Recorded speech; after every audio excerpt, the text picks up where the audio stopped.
Assalamualaikum warahmatullahi wabarakatuh. Alhamdulillah sahabat. Bertemu kembali di segmen Jibril, Jabaran Ilmu Orisinil dalam kajian membangun personality. Kita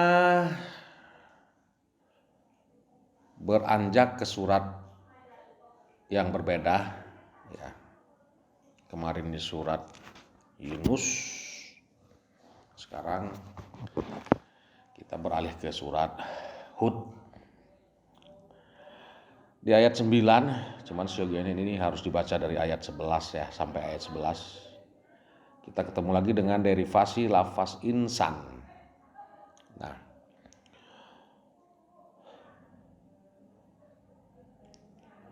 kalau kita perhatikan di lafaz insan sampai di ayat ini dan di ayat sebelumnya, itu semua cenderung berkonotasi negatif ya, cenderung berkonotasi negatif. Insan itu makanya kita katakan insan itu adalah dimensi, bukan entitas. Ayat 9 kita baca. Bismillahirrahmanirrahim. وَلَئِنْ أَذَقْنَا الْإِنْسَانَ مِنَّا رَحْمَةً ثُمَّ نَزَعْنَاهَا مِنْهُ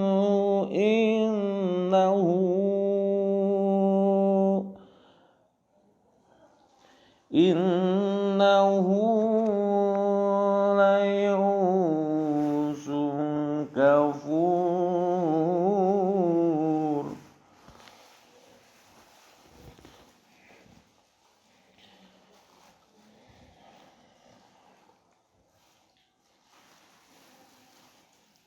Dan jika kami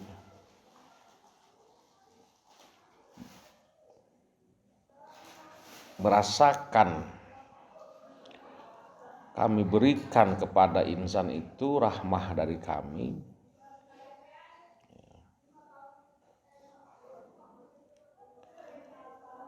ini ada ayat yang menyatakan jangan putus asa dari rahmat Allah. Wala tayasu min rahmatillah.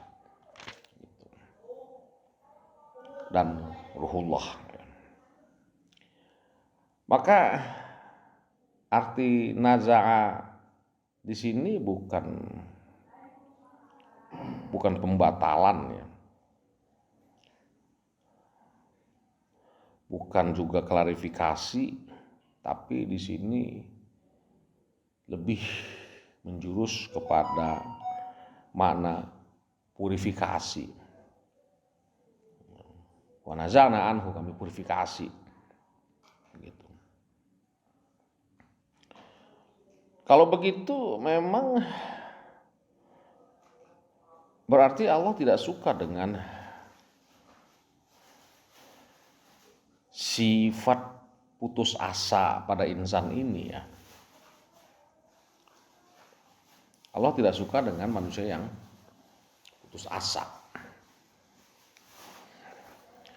Sementara manusia ada pada dimensi putus asa ini dan dimensi kafir.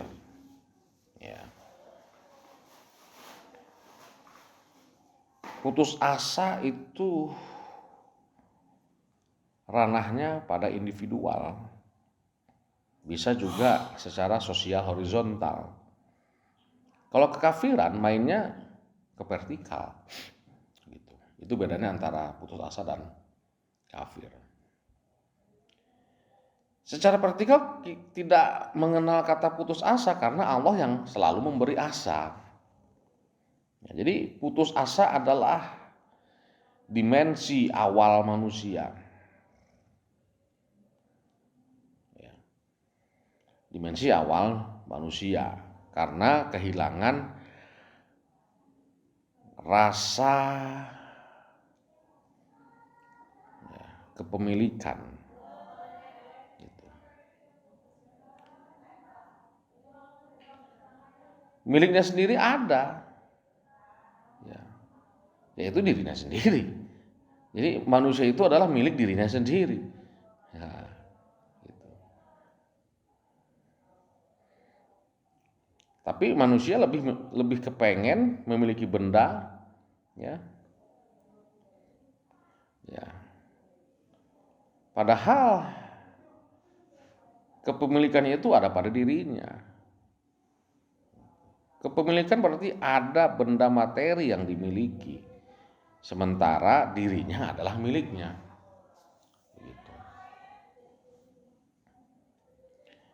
Yang tidak akan mungkin hilang miliknya itu. Lebih sayang dia pada rasa kepemilikan ketimbang dirinya ini. Gitu. Itulah yang menyebabkan akhirnya dia menjadi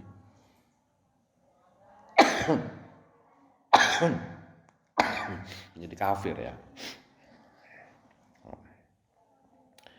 Jadi kafir merupakan kelanjutan. Jadi kafir itu merupakan kelanjutan saja.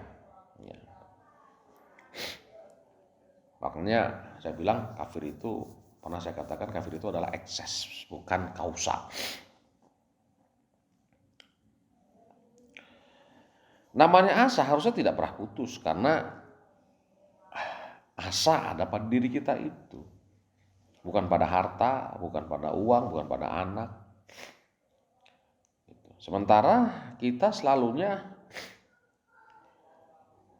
berharap pada harta, berharap pada anak, berharap pada uang. Ketika kita dapat uang, harusnya asa kita yang mengatur uang kita itu. Tapi kita malah sebaliknya, uang kita lah yang mengatur asa kita. Ketika dia dapat uang, barulah muncul harapan. Ketika dia tidak dapat uang, dia tidak punya harapan sama sekali. Nah, ini kegoblokan manusia. Jadi harapannya digantungkannya pada hartanya. Justru selama manusia masih punya harapan, maka dia akan bisa mendapatkan apa saja, jangankan uang.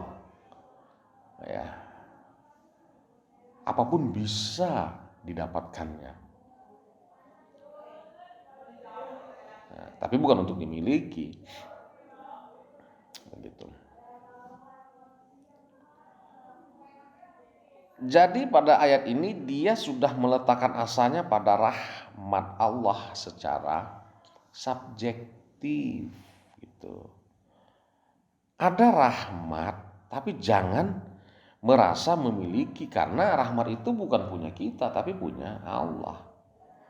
Ya, mudhaf Allah rahmat itu. Ya. Jadi bukan rahmat kita, tapi rahmat Allah. Nah, jadi rahmatullah itu banyak. Ya.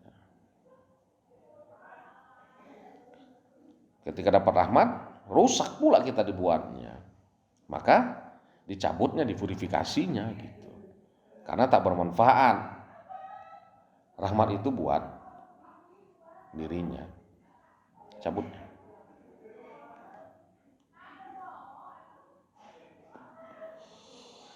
Ketika kita sehat, bermanfaatkah sehat kita itu?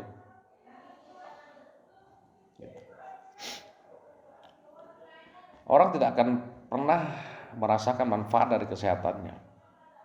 Tapi anehnya ketika dia sakit, dia malah berharap sehat.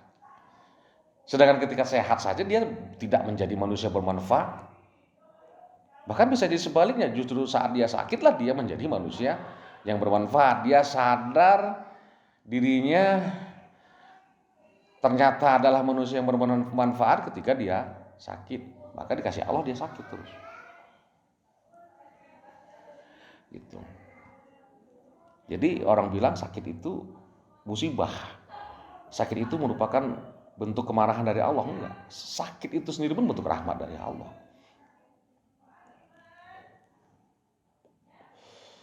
Kalau orang masih memiliki harapan.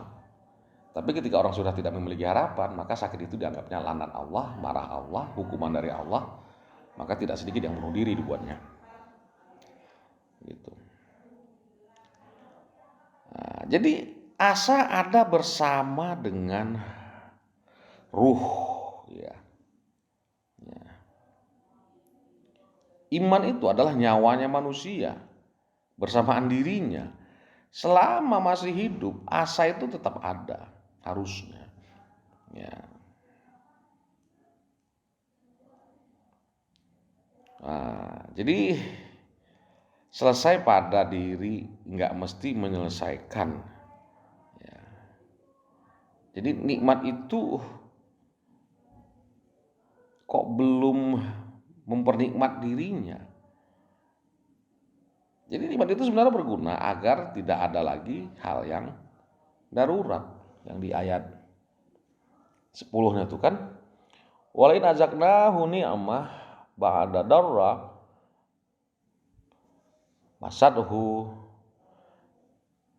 layakul lana dhahaba say'ah. Jadi nikmat yang kita rasakan itu dia bisa mengenyahkan segala yang darurat. Ketika orang merasa nikmat, maka buat dia hidupnya itu tidak lagi mudarat. Tidak, tapi manfaat. Bagaimanapun keadaannya, dia tetap menjadi manusia yang bermanfaat. Karena bagaimanapun keadaannya tetap dinikmatinya. Gitu. Kita selalu berdoa, ya Allah jauhkanlah aku dari mara bahaya. Ya. Padahal mara bahaya itu juga merupakan sebuah kenikmatan kalau kita mampu menghadapinya. Gitu. Hidup yang paling nikmat itu adalah ketika kita mampu melewati mara bahaya. Itu hidup yang paling nikmat. Jadi jangan takuti mara bahaya itu. Tapi justru di situ bisa kita jadikan sebagai bahan buat kita untuk mengindikasi diri kita ini masih memiliki harapan atau diri kita ini sudah tidak lagi memiliki harapan. Sebagai bukti kita masih hidup atau sebenarnya kita ini adalah bangkai yang berjalan. Demikian, Assalamualaikum warahmatullahi wabarakatuh.